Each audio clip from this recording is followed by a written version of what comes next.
यानंतर या कार्यक्रमाचे प्रास्ताविक करण्यासाठी मी आमंत्रित करतो सन्माननीय सुनीलजी गोसावी यांना, संस्थापक सचिव शब्दगंध साहित्यिक परिषद।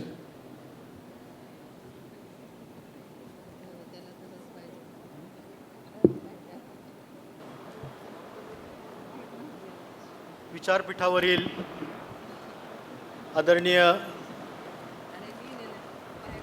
योगेश सोमण साहेब, IAS अधिकारी माननीय गुलाबराव खरात, या संमेलनाचे संमेलनाध्यक्ष माननीय सांगळे सर, स्वागताध्यक्ष माननीय बनसोडे साहेब, विचारपीठावरील आदरणीय बापूसाहेब भोसले, ज्ञानदेवजी पांडोळे, त्याचबरोबर समोर बसलेले प्राचार्य शिवाजीराव देवडे, उपस्थित सर्व मित्र, पत्रकार बंधू आणि भगिनींनो, गेल्या 2 दिवसापासून आपण शब्दगंध साहित्य परिषदेच्या वतीने होत असलेल्या या साहित्य संमेलनामध्ये मोठ्या संख्येने सहभागी झालेला आहात।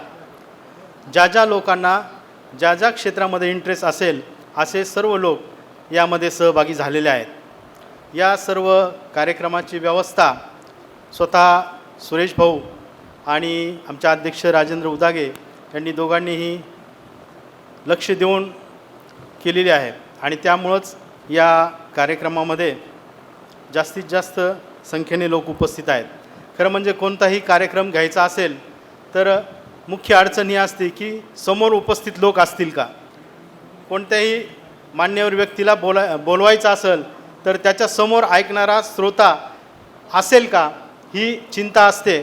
परंतु या संमेलनामध्ये आणि एकंदरीतच आत्तापर्यंत आपले जे संमेलन झाले त्या संमेलनामध्ये आपल्याला तशी आवश्यकता फारशी करावी लागली नाही, कारण त्या वेळचे संमेलनाध्यक्ष, त्या वेळचे स्वागताध्यक्ष, उद्घाटक किंवा समारोपाचे प्रमुख पाहुणे हे सर्व आहेत आणि म्हणूनच या 2 दिवसामध्ये मोठ्या संख्येने लेखक, कवी, वाचक आणि श्रोते सहभागी झालेले आहेत। ग्रंथ वितरक यांचंही मोठं सहकार्य आपल्याला मिळालेलं आहे। काल पावसामुळं थोडीशी ग्रंथ विक्रेत्यांची थोडी तारंबळ उडालेली होती, परंतु पावसाची सुद्धा आवश्यकता होतीच।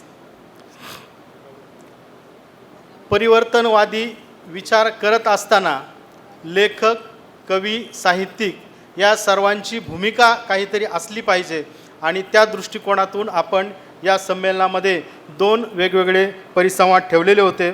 आधुनिक साहित्यातील स्त्री जीवनाचे चित्रण आणि दुसरा विषय होता बदलते ग्रामीण जीवन आणि ग्राम संस्कृती।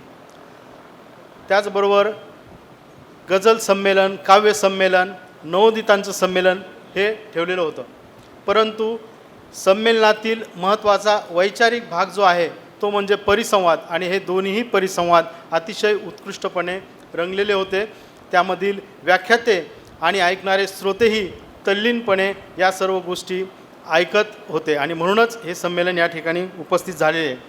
महाराष्ट्र साहित्य परिषदेच्या अध्यक्षपदी निवड झाल्यानंतर प्रथमतःच आपल्या कार्यक्रमाच्या निमित्ताने योगेशजी सोमण साहेब या ठिकाणी येत आहेत। त्यामुळं आपल्या सर्वांच्या वतीने मी प्रथमतः त्यांचं हार्दिक अभिनंदन करतो, कारण शब्दगंध साहित्य परिषदेमध्ये सुद्धा वेगवेगळ्या शाखांमध्ये आणि अहमदनगर शहरामध्ये असलेले सर्वजण महाराष्ट्र साहित्य परिषदेचे सदस्य आहेत। शब्दगंधच्या शाखा या वेगवेगळ्या तालुक्यांमध्ये आहेत। 20 वर्षापूर्वी साहेब ज्यावेळी आम्हाला कुठल्याही व्यासपीठावर संधी मिळत नव्हती तेव्हा शब्दगंध या छोट्याशा नियतकालिकामध्ये लिहिणारे आम्ही सर्व मित्रमंडळ एकत्र येऊन शब्दगंध परिषदेची स्थापना केली आणि वेगवेगळे साहित्यिक उपक्रम राबवत आज 17व्या संमेलनापर्यंत आम्ही पोहोचलो।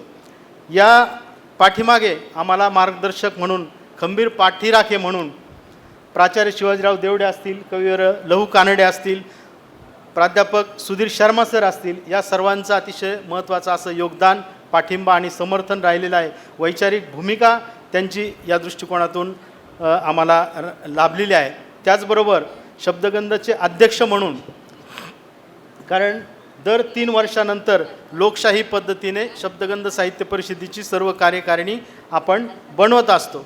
आत्तापर्यंत प्राचार्य शिवाजीराव देवडे सर, प्राध्यापक सुधीर शर्मा सर, प्राध्यापक डॉक्टर शंकर चव्हाण सर, त्यानंतर VRDचे तत्कालीन संचालक माननीय प्रमोदजी देशपांडे साहेब, असे सर्व लोक वेगवेगळ्या वेळी या साहित्य परिषदेचे अध्यक्ष राहिलेले आहेत. आणि गेल्या 9 वर्षापासून चौथ्यांदा राजेंद्र उदागे यांची सर्वानुमते अध्यक्षपदी निवड केलेली आहे. कार्यक्रमामध्ये अतिशय खंबीर अशी त्यांची भूमिका आणि पाठिंबा असतो.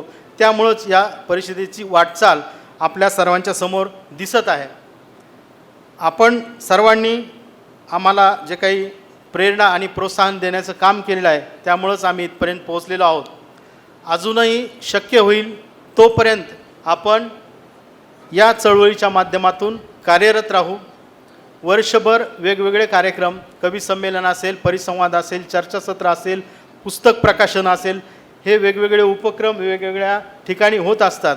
आमच्या नेवासा तालुका शाखेच्या वतीने वाचनाची आवड वाढण्यासाठी म्हणून एक उपक्रम राबवला जातो आणि प्रत्येक आठवड्याला एका गावामध्ये जाऊन ते 4 तास त्या ठिकाणी पुस्तकं आपले ठेवतात आणि 4 तासानंतर ते पुस्तकं कलेक्ट करतात. दर महिन्याला अशा त्या गावांमध्ये त्यांची फेरी असते. 2 टीम यासाठी कार्यरत असतात आणि हे सर्व ते स्वयंप्रेरणेने स्वतःच्या खर्चाने असा हा उपक्रम राबवत आहेत. आणि यासाठी आपल्या परिषदेच्या लेखक, कवी, वाचक यांच्याकडून तर पुस्तकं मिळालेलीच आहेत, परंतु इतरही वेगवेगळ्या संस्थांकडून पुस्तकं मिळालेली आहेत. आमचे अध्यक्ष राजेंद्र उदागे यांचा जेव्हा वाढदिवस असतो तेव्हा आम्ही सर्वजण त्यांना कुठलंही फूल, बुके, हार काही न देता पुस्तकं त्यांना देतो आणि जे पुस्तकं जमा होतील ते त्या वाचनालयाच्या या उपक्रमासाठी देतो. अशा पद्धतीने वेगवेगळ्या स्तरावरती वाचन चळवळ वाढवण्यासाठी परिषदेच्या माध्यमातून आमचं छोटंसं काम हे चालू आहे.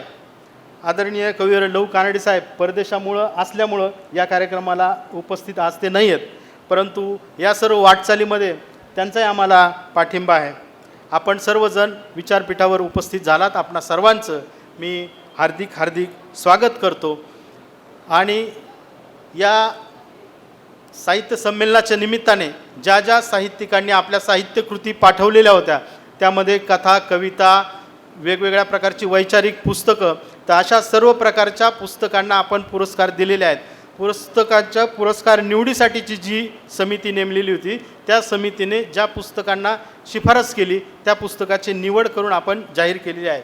आजही या ठिकाणी ते पुरस्कार स्वीकारण्यासाठी लोक आलेले असतील. त्यापैकी काही लोक आपल्या परिचयाचे झालेले आहेत आणि काही लोक या क्षणीसुद्धा अनोळखी आहेत. जरी ते समोर येऊन बसलेले असतील तरी त्यांचा आमचा परिचय नसेल. जे कालपासून आलेले असतील त्यांच्याशी मात्र संवाद झालेला आहे. तर आपण सर्वजण या ठिकाणी आलात, आपणही मी प्रथमतः हार्दिक स्वागत करतो आणि या ठिकाणी प्रास्ताविक थांबवतो. धन्यवाद. धन्यवाद सर. उपस्थित पाहुण्यांच्या शुभहस्ते आणि आपल्या सर्वांच्या साक्षीने हा पुरस्कार